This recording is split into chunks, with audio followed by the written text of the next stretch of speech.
Hey guys, it's me. If you don't know who I am, it's I've never gone live in here. So first we're going to start. Hold on one second. Ba-ba-ba.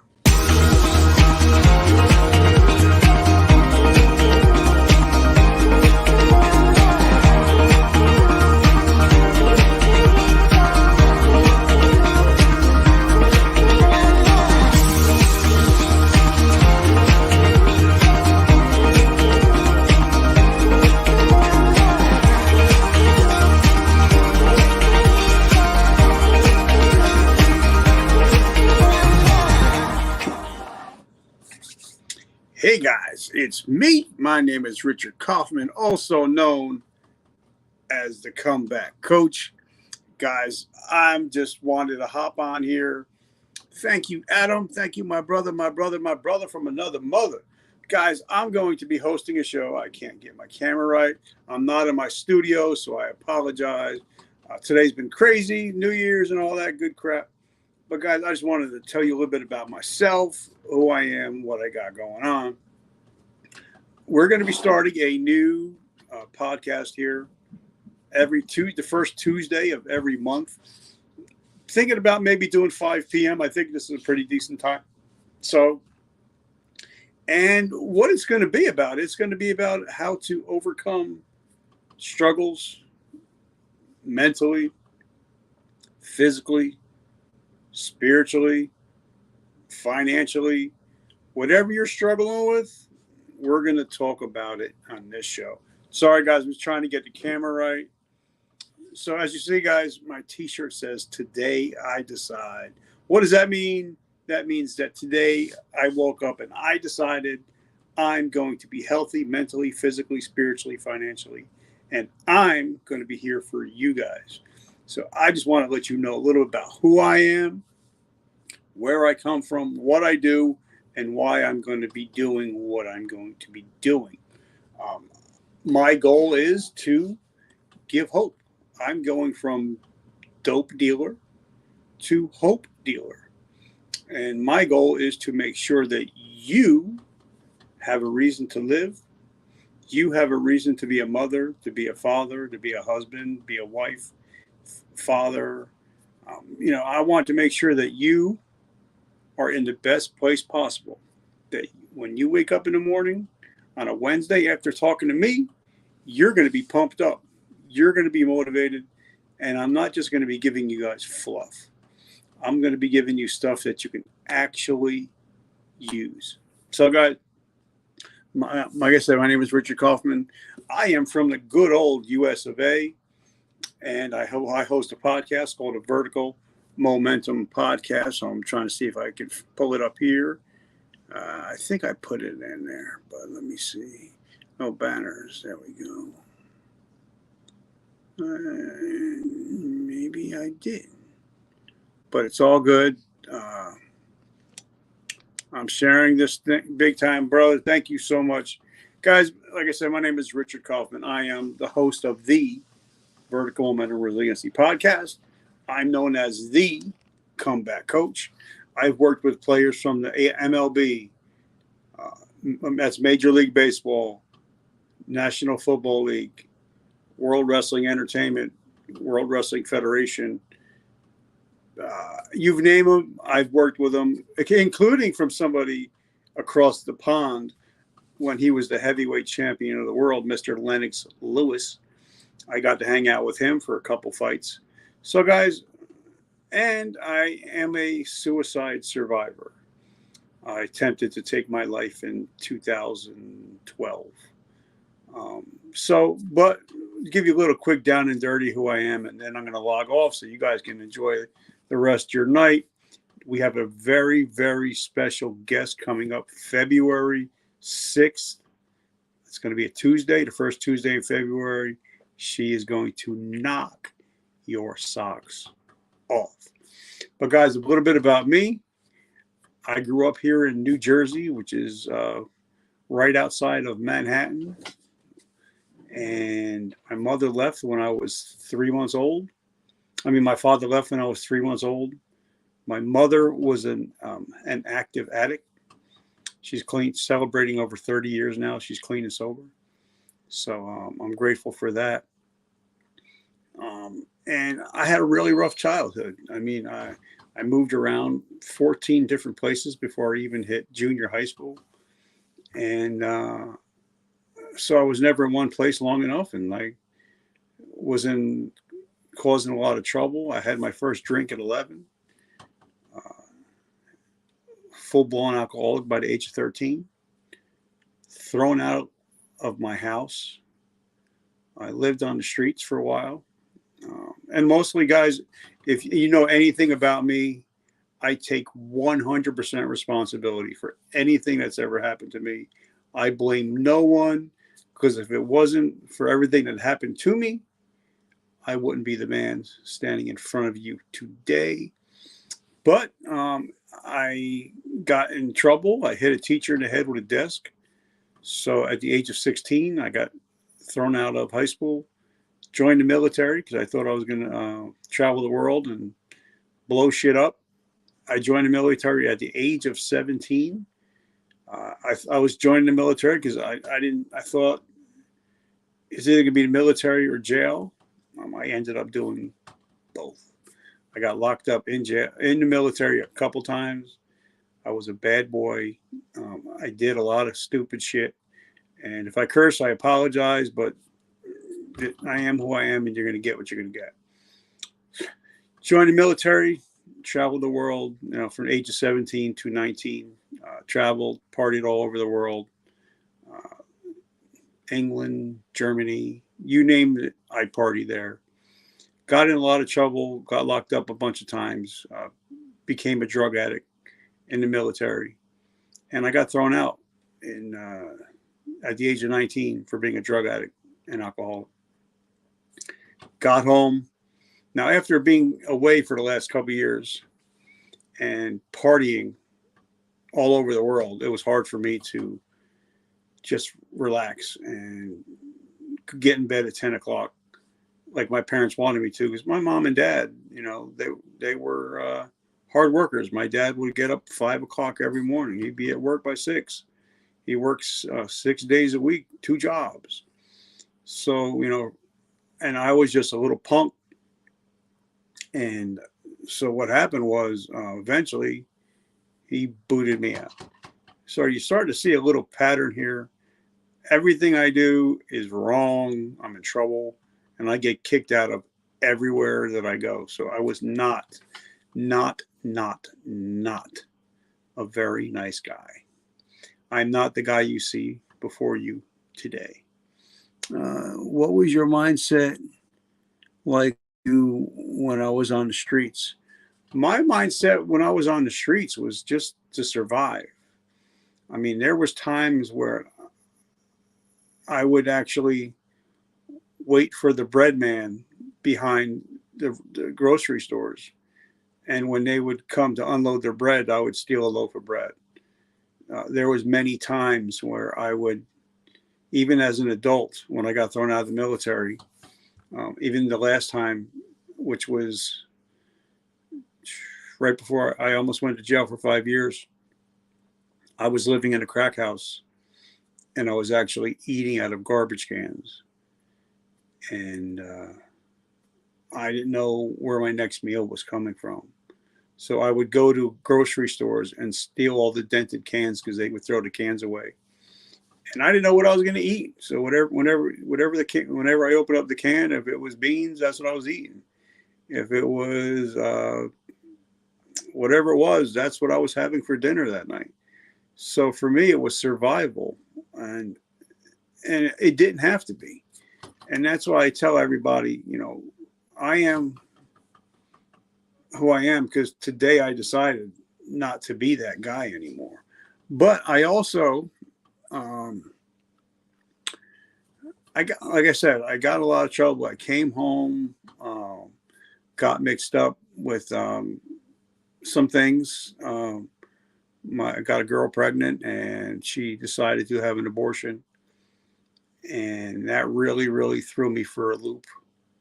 That took me deeper and deeper into my depression for years, for almost 30 years, because every time I would see a child or a baby that would have been my age, I would always think, is that what my daughter would look like or my son would look like? And it just put me into a deep, dark depression. So, guys and girls, if you've ever had an abortion, just remember that there's two sides to every story, and that the other person is probably hurting just as much, or sometimes more, because they didn't have the choice. So anyway, I digress. So what happened was, I talked to my mom. I talked into getting back into her house, and the only way she would let me back in is if I would be if I would come back and go to school. And I had to find some way to get back in the house, because, again, now I'm 19, I'm 20, I'm living on the streets, eating out of garbage cans in a crack house. Oh, thank you. I can't wait to be on your show, guys. Guys. Wait till that show drops. That's going to be fire. Make sure you check out her podcast. Awesome. But so I talked my way back into going home. My mom said if I want to come home, she said I had to go to school. So I went to school to be a bartender. Not the smartest thing to do if you're an alcoholic. Don't recommend it whatsoever. But I went to school and I graduated top of the class. Yay, alcohol. But what happened was, the first job I got out of that school was New Year's Eve, 1988. And I got a job bartending for a police officer in my town. And he hired me. And so, everything's going great. Everything's going good. And I was doing all right. I was making money, serving drinks, having a few drinks, popping a couple brewskis. 8 hours later, I hear, I went to the door and half naked and all banged up. It was that guy and three of his buddies coming to lock me up, because I robbed the place. I gave away I took $2,000. I gave away $5,000 worth of free drinks. And I'm looking at 5 years for grand larceny at the age of 20 years old. But I've always had angels looking out for me. He looked at me and he said, "You know what, Rich? You're 20 years old. You're still good looking." Well, that's when I was good looking back then. And he said, "If you go to jail, you're going to be somebody's bitch." He's like, "So I'm going to give you 24 hours to come up with my money.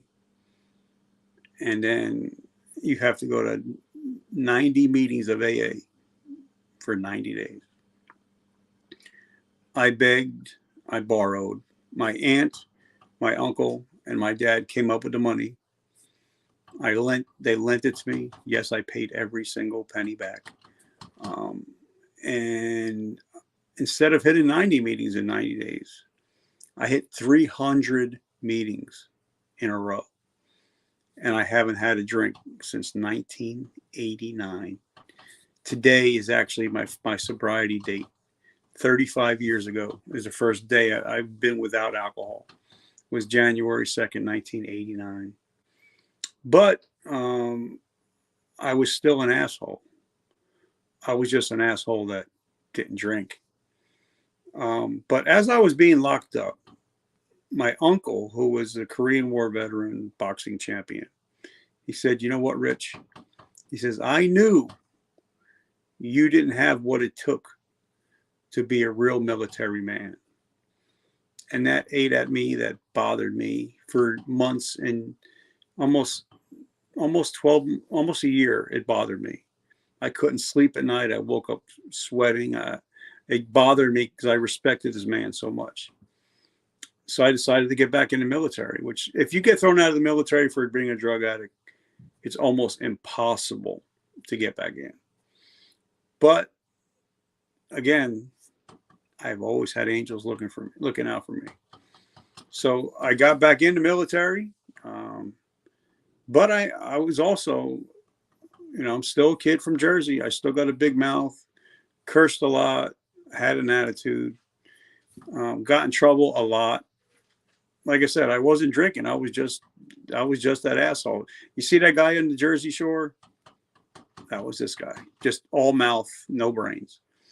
So I moved to South Carolina, which is in United States, which is a southern town. And if you know, the Southerners don't like the Northerners. And then when you're a white kid with a bad mouth and an attitude, they really, really don't like you. So I didn't win any favors with the guys I was with. And I was going to get thrown out for a second time at the end of September 2001. But because of what happened on September 11th, 2001, now where I'm sitting right now, if I go stand on my front porch, I'm actually standing where the Twin Towers once stood.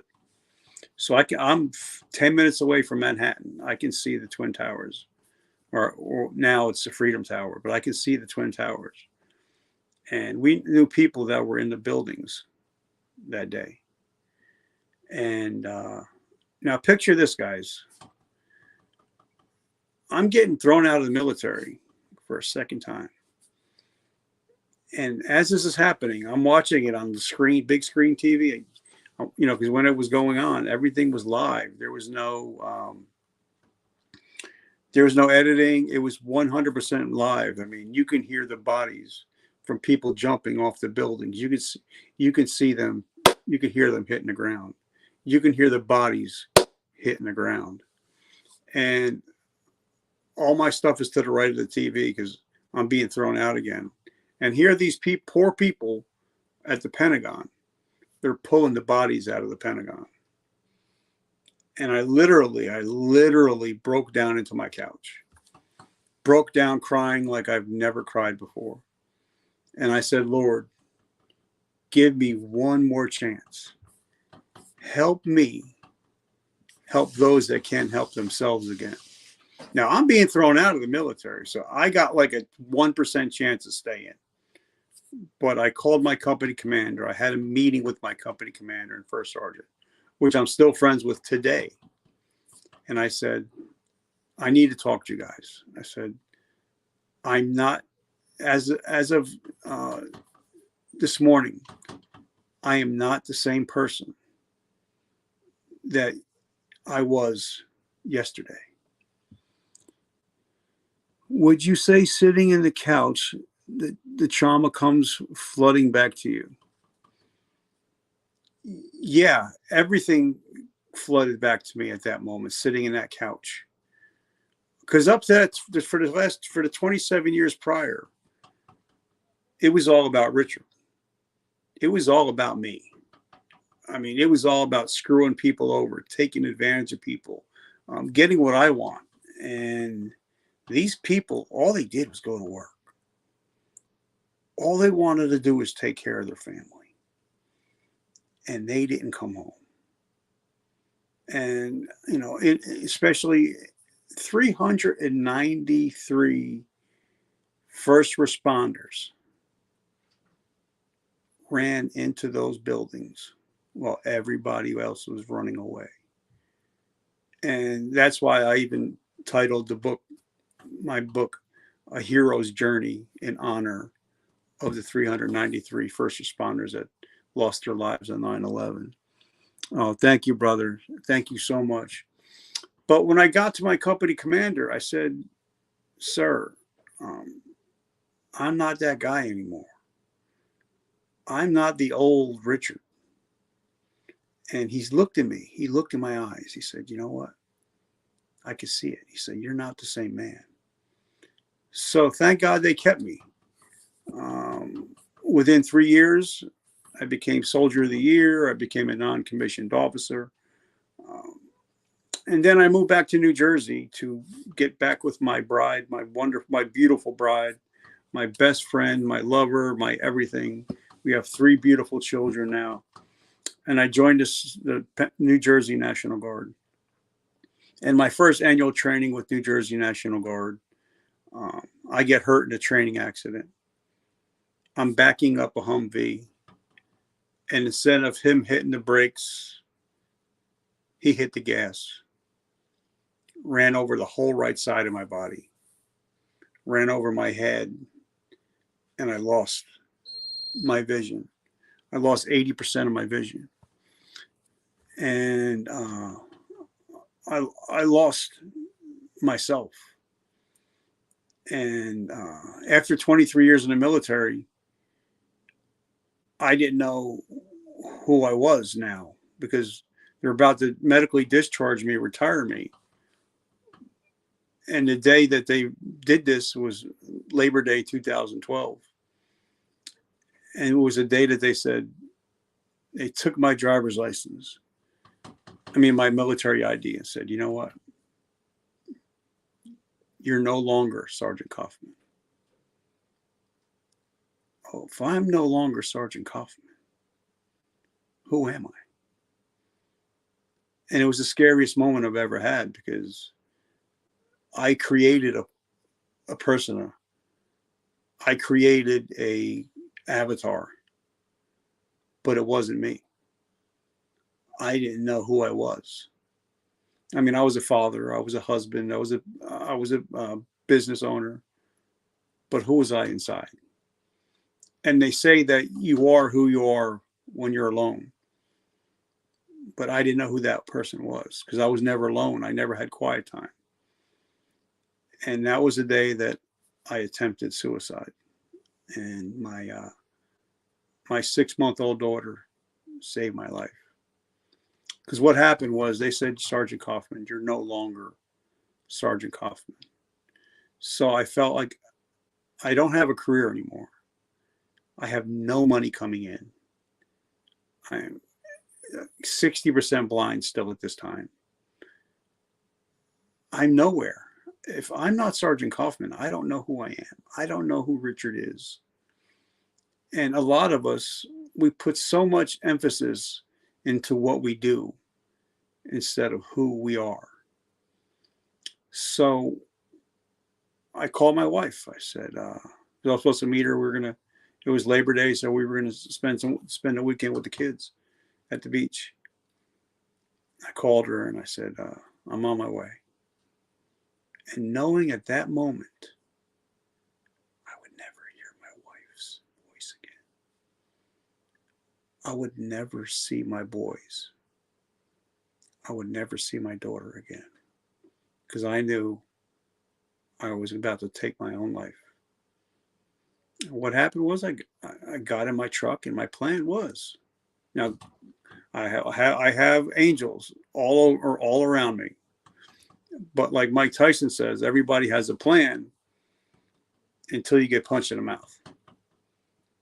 So what happened was, my goal was, I had a brand new truck.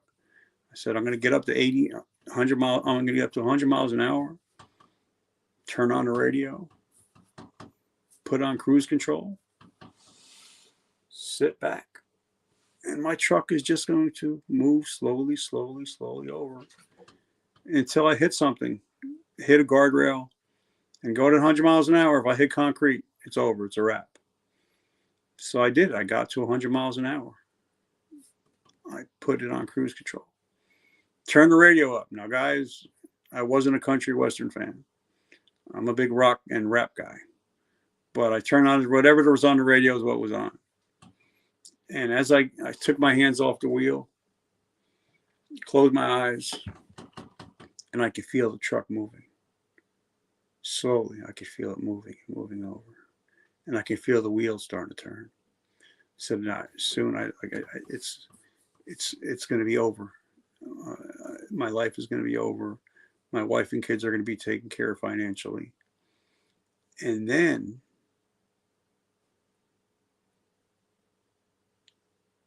a song came on. It was called I Saw God Today by George Strait. It talks about a husband, a father, putting his hands on the glass at the hospital as his daughter, brand new baby daughter, is laying there.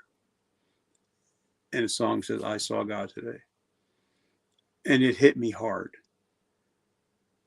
that at that moment, was where my my goals in life turned to.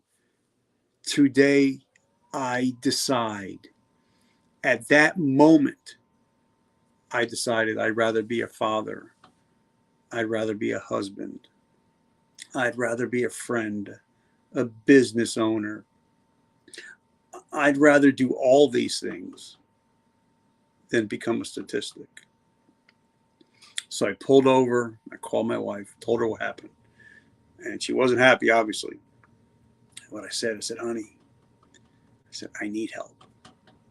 If I don't get help, I'm going to go home, put the trigger, put the gun in my mouth, and I'm going to pull the trigger. And she said, just hold on, baby. Just hold on. I got you. So it was Labor Day weekend, so we couldn't get any help because everything's closed. So Tuesday morning, I was in my therapist's office, found a therapist, and I was in my therapist's office. And I've been with the same therapist going on. Now it's 12 years.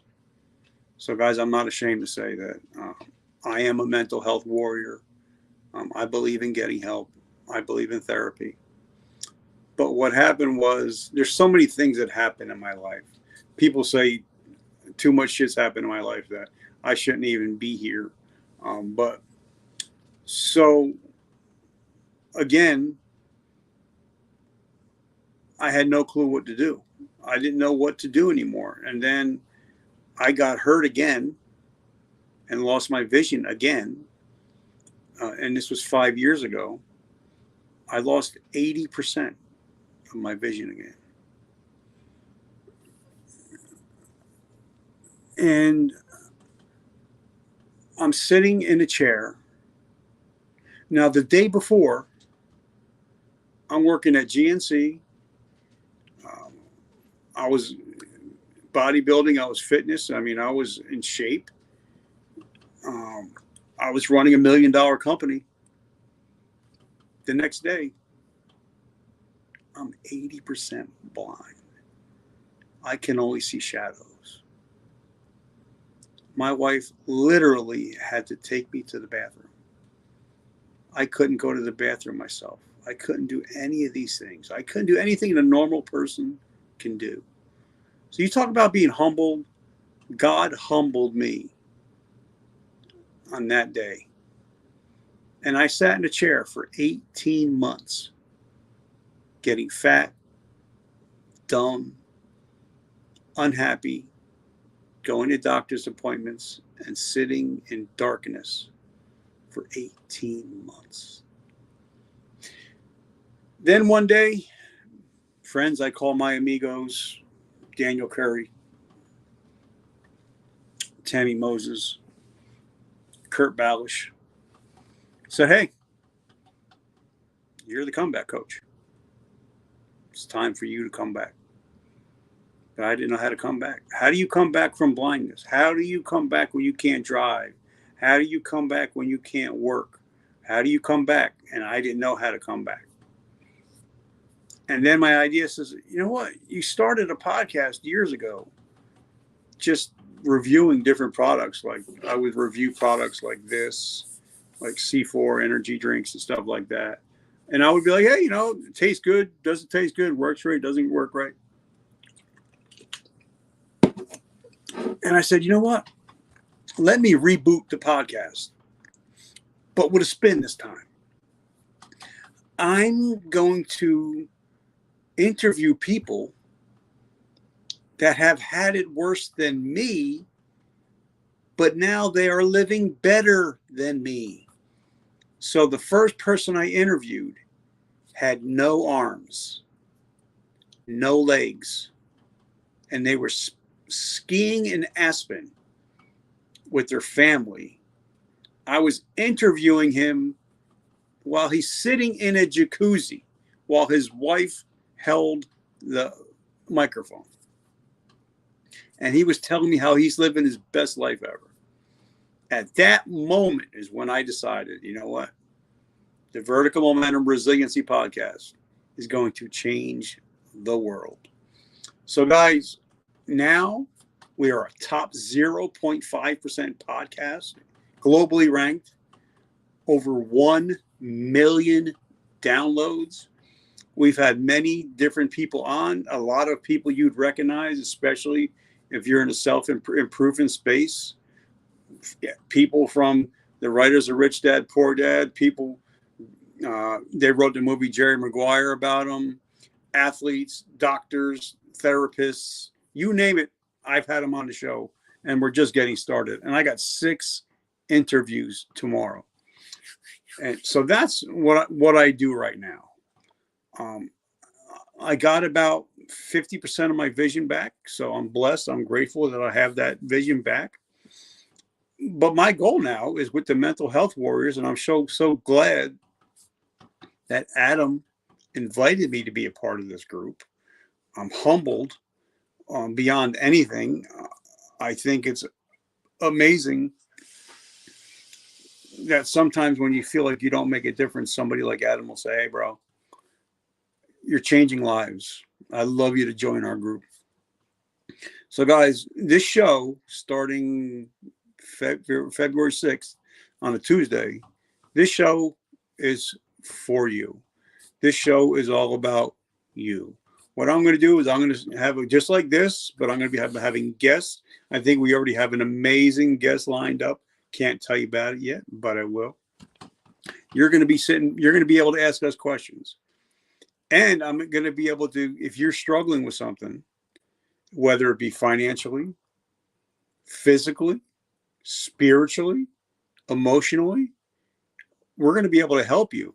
And we're also going to be able to get you resources where, you go, sometimes you listen to a lot of podcasts and all it is fluff. All it is a lot of rah, rah, rah, hooah, hooah. And then when you get off and then you click off and you're like, that was great, but how do I put this into work? Or how do I put this into action? So what we're actually going to do is we're going to actually be able to help you.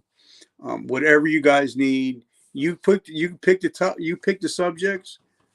I'll run with it because, like I said, I have over 1,100 interviews now. I got 6 tomorrow.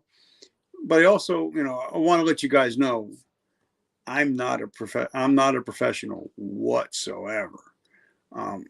I'm a 9th grade dropout, but I read over 6,000 books, and I have 18 books going right now and 2 audio books going at all times. So I'm always learning. I'm always reading. And if I don't have an answer for you, I will get an answer for you, because I don't want you being like me to where you're looking around. What do I do? Who am I? How do I get help? I don't want that to be you. And I'm so grateful that Adam said, Rich, come aboard, be part of this. I don't feel like I'm a leader whatsoever. I mean, I am a leader in certain things, but as far as this group goes, I'm just another member willing to help you guys out. Because, I've been in recovery. I'm celebrating 35 years. I celebrated 35 years actually today. Is my day of first time with 0 alcohol in my body. And I've been taught in the programs that in order to give away, in order to keep sobriety and positive mental health, oh, bro, I'm not no legend, brother. I'm so far from a legend. It's not even funny. But my goal is I can't keep if I can't give away what I've been taught. And something I've learned is that I can't receive the gifts if my fists are clenched. So everything I have, guys, is for you. Everything I have is for this group. Now, I am a businessman. I don't know if you guys can see it because we don't have the virtual background.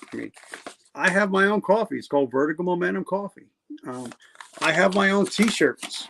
I have my own swag. My book hit #1 twice on Amazon. like I have my own stuff like this. Vertical Momentum, coffee and coffee cups and t-shirts, hats. But what I do is everything I do